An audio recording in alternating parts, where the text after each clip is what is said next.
The next one is risk management policy.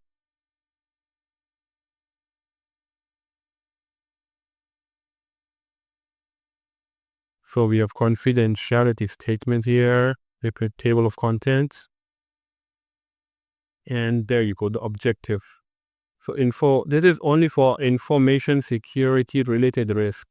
So we have two types of risk and one is at enterprise level and one is as information security risk. So in this, we are only dealing with information security related risk. And these are the roles and responsibilities.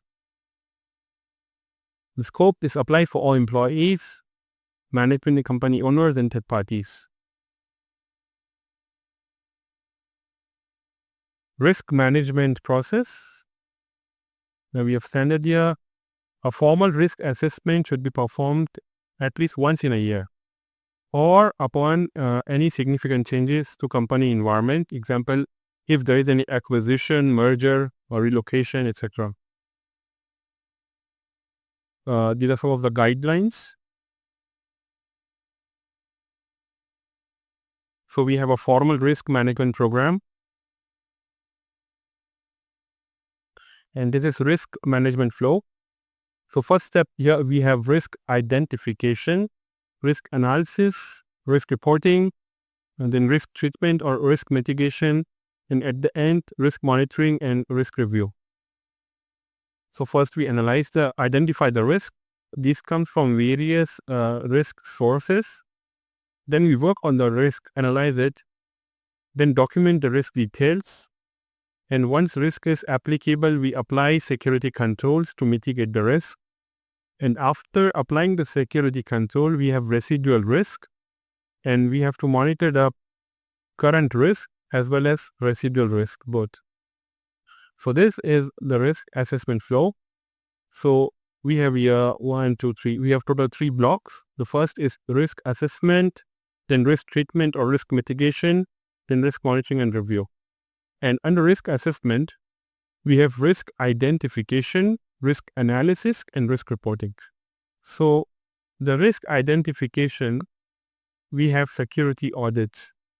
So there might be internal audits, VAPT done by various teams, or there might be external audits. So as a part of SOC 2, we have a yearly renewal, or yearly we have to do a new SOC 2. So that's an external audit. So we have internal and external team. So these are the risk identification. We have the risk sources coming from these things. And apart from risk, once risk has been identified, then we do risk analysis and risk reporting. So let's see one by one. Risk identification. So it comes from security audits. So this includes inspection of infrastructure like server, network, database application, VAPT on web applications and all the infrastructure. And this VAPT could be done by internal team or by external team. We perform source code reviews, software composition analysis. So this is done for open source libraries. We have tools to do this software composition analysis, and there might be findings or vulnerabilities coming from these sources. So another source of risk identification are internal and external teams from various departments. Example, the infrastructure team can share some of the risk, like they are trying to harden this policy, but it's not applying there. The SOC team or security operations center team, so they are getting some kind of brute force attack from some IP. So they share us details of it. So the risk is coming from this IP, and this is the application where it is hitting, or this is a server where it's hitting. So under risk identification, risk will be coming from various sources. And once we have that collected, we do risk analysis. So we try to do whether the risk is applicable or not. Then we classify the risk as per the category. We try to check the impact of the risk. It's critical, high, medium, and we prioritize the risk. whether if it's critical, just fix it as soon as possible. The risk likelihood, like 1 is very rare, 2 it's rare, and 5 is very likely risk. And we have department, so assign the risk to a relevant department. So these are, we have some phases. We have 5 phases here. So once the risk is identified, then the team, example technical team along with security team, analyze the risk and document the risk. So phase 3 is risk reporting. So we should have some kind of central tool like ServiceNow, RSA Archer, or we may use simple Excel sheet, a central sheet, and the backup of this should be maintained. We should do a weekly backup to ensure if the primary application is down, then we have backup of that application. So this would be our central risk register. Okay. And phase 4 is risk treatment or risk mitigation. So basically we have here four mitigation. Either we accept the risk, avoid it, transfer it, or reduce it. So risk reducing or reduce or mitigate means we apply security control to that risk. Example, if there is some brute force attack coming from any IP, we apply security control. Example, block that IP address. So it is reduced. It is mitigated now. But after mitigation also, there is a risk residual. We call it as a residual risk. So we need to take care of that residual risk also. So this is the first statement. We reduce or mitigate that risk. Another thing is we transfer that risk to any other department.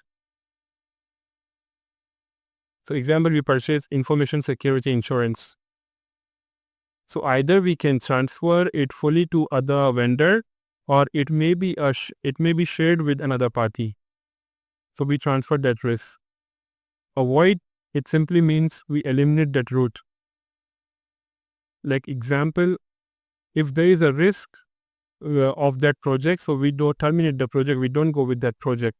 Example, if there is a project at European Union and we have to be compliant with GDPR there, but our security controls as of now does not allow us to be compliant with GDPR, then we as of now don't take that project, so we terminate the project. So that's risk avoidance. Accept the risk. Due to some issues like the security controls when we implement, it would be costly than the asset value. Example, a user is trying to hit a target, an attacker is trying to hit a target that is a server, and the value of the server is less than the security control. Then we accept that risk, no action is taken, and we have something called as risk exception template. So we follow this template and document it and close it. So example, this is a risk exception template.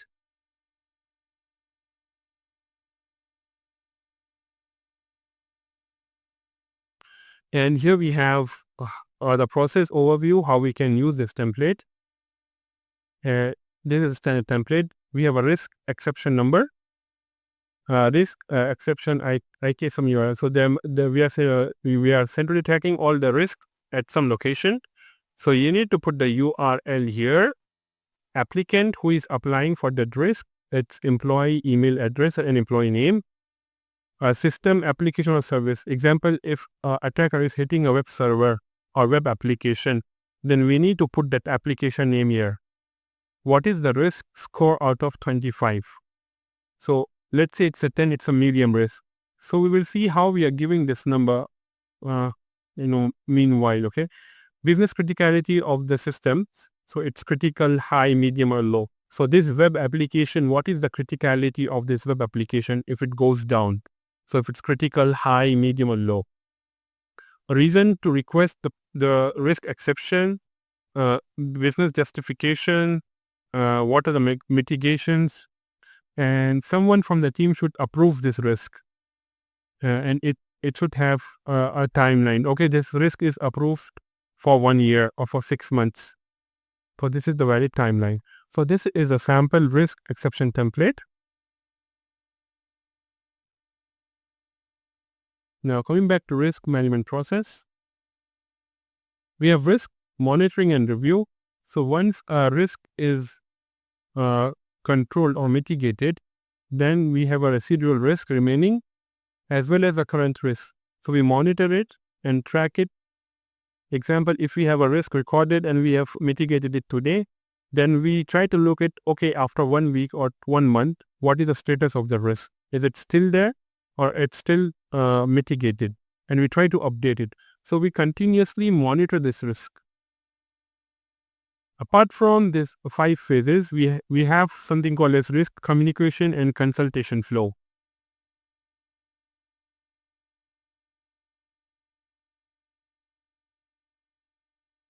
So risk identification, we get risk from various risk sources like various teams, or it may be a VAPT done by internal or external team.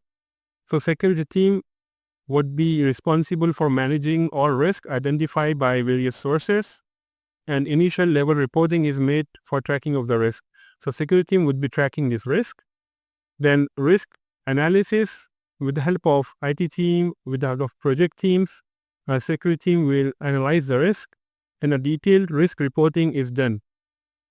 Under risk treatment, now based on the previous discussion from the security and IT team, proper security mitigation would be done. Either we agree on we need to mitigate the risk or avoid it or accept it, or we need to transfer this risk. And risk validation and monitoring. Now security team will validate the risk is mitigated and will try to monitor and close the risk. Now apart from this, employee training and awareness. So all employees should be given training on this risk management policy, and this should be repeated at least once in a year. Compliance and reporting, escalation metrics, in policy exception. So risk exception is different stuff and policy exception is different. So if anyone wants to have some exception from this policy, then they have to raise a policy exception. But if there is a VAPT done from internal team and there is a high risk, and due to some reason, they need an exception, okay, we are getting delayed and we need an exception that we will postpone this risk to the next sprint, then for that we have to raise a risk, we have to use risk exception form. And this is policy review and updates and conclusion. So that's it on risk management. If you have any feedbacks on this document, kindly comment us. Thank you.